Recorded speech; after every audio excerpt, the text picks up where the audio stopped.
We all have unlimited transfers in Euro Fantasy thanks to the round of 16. Now, I want to make the best team possible for not only this week but the weeks to come because I am 60k in the world and I really want to push on my rank. So let's take a look at my goalkeepers and defenders for the deadline in around 24 hours.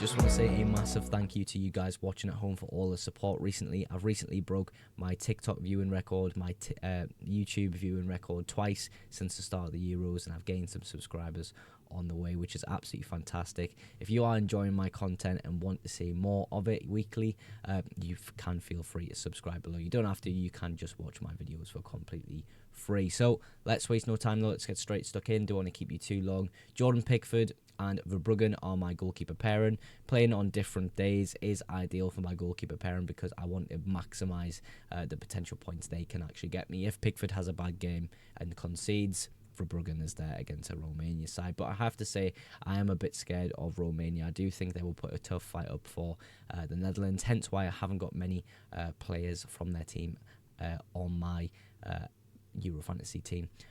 Pickford, we know, is going to put up a defensive performance as England always do, hence why Mark Gahey is here. Mark Gahey, amazing ball recoveries. I think probably a really undervalued asset. People, didn't realise he was going to be starting every game. 4.5 million, you cannot go wrong in my opinion. I think he's an absolute must in most people's teams. Mittelschlapp, also probably one of those players. I think Germany will go far unless Spain puts a stop to them in the next round. But we will deal with that with a strategy I have in place, which I'll talk about later.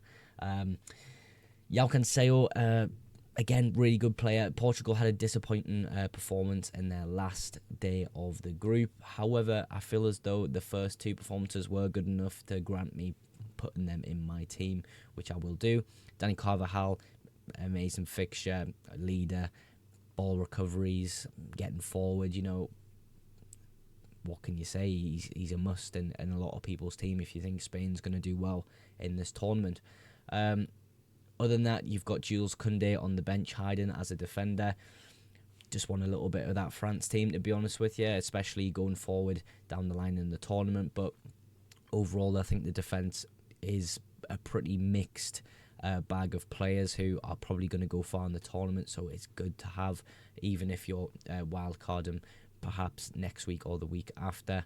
But yeah, that's the goalkeeper and defenders. Let's move on to the midfielders. The midfield is an interesting bunch of players. I'll save Cole Palmer for the end of the midfielders section because there is a reason he is there, and I will tell you after.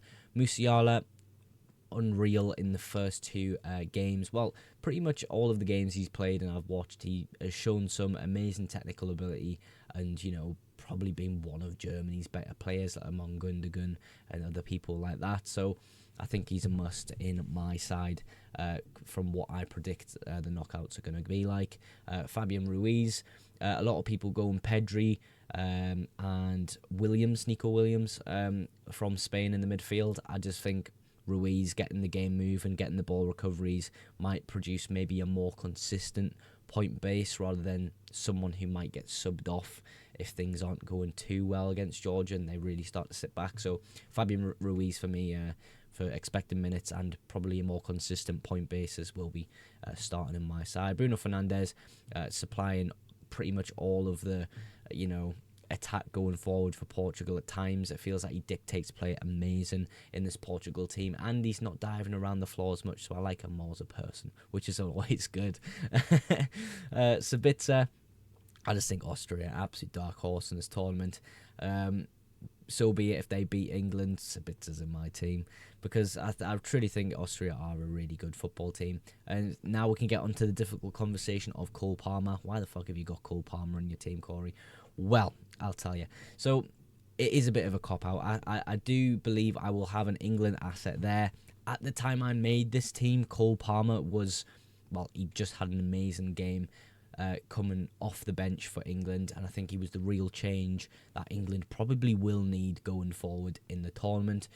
You've got the likes of Foden, who had to go home temporarily for the birth of his third child, I believe. So maybe there's an option there to go, right, Gareth Southgate, can we actually put these types of players on? Can we get someone like Gordon on? Which, by the way, if we find out any news coming from the England camp that Gordon's probably going to start on the left, Cole Palmer will change to Anthony Gordon, no problem whatsoever. I do like the idea of a Kobe Mainoo punt because he was getting really high up and getting really involved on the edge of the box. Possibly you could say a long shot, a few nice short passes, assists to Saka is a possibility, but I feel as though he's going to be more relied to sit back and kind of dictate the game rather than get into the box and make that final finish. So players like Gordon, players like Palmer, even a player like Saka, although I would have to change around my team ever so slightly to fit him in financially, but I do believe an England player will fit nicely in that slot. So let's just move on to the forwards now. Now, I think I say it all the time when I make team selection videos for the Euros that these are just boring picks. Mbappe, Kane, Ronaldo. Oh, you're so boring. That's not a differential. To be honest, I don't really like any of the other options out there. You could maybe look at Arnautovic, Cody Gakpo, maybe a sprinkle of Griezmann in there. I don't know. I think going forward, I want the best teams that are probably going to go through the groups, and I want the goal scorers. I want the people who can make the change happen for their country, and I think Mbappe is the absolute personification of that, actually. Harry Kane, penalty taker.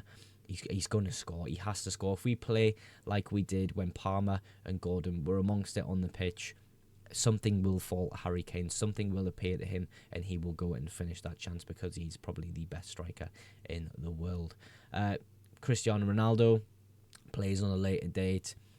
I think a good asset, although hasn't been as impactful in terms of Euro fantasy points. I think on the pitch he is pretty impactful for Portugal, being an absolute leader, an absolute legend in my eyes. So yeah, that is the entire team. In terms of captaincy, obviously we go with one of the Germans on the first day of the round of 16, so the 29th of June. It's probably going to be Musiala, even though he's highly owned, and I'm not really going to gain too much of an advantage. I feel as though people do tend to twist their captaincy a lot, so hopefully we get a really good haul from Musiala on the first day, and we can kind of stick captaincy and just hope that everyone else does well and gets through the tournament. There is a strategy where I potentially wildcard next week if there's any massive upsets. Let's say England and I don't even know, Germany get knocked out.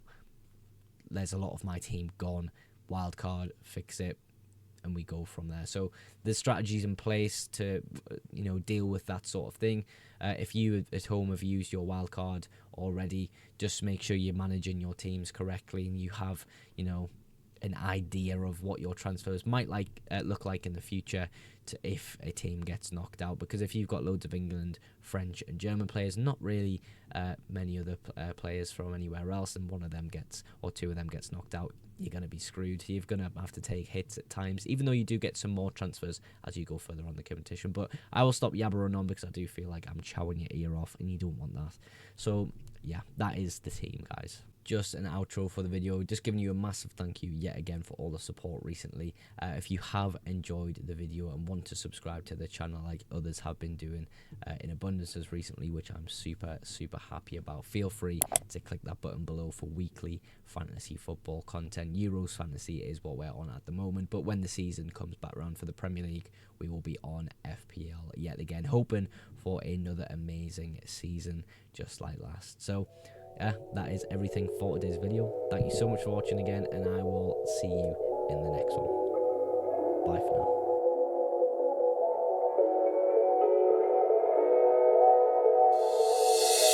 now.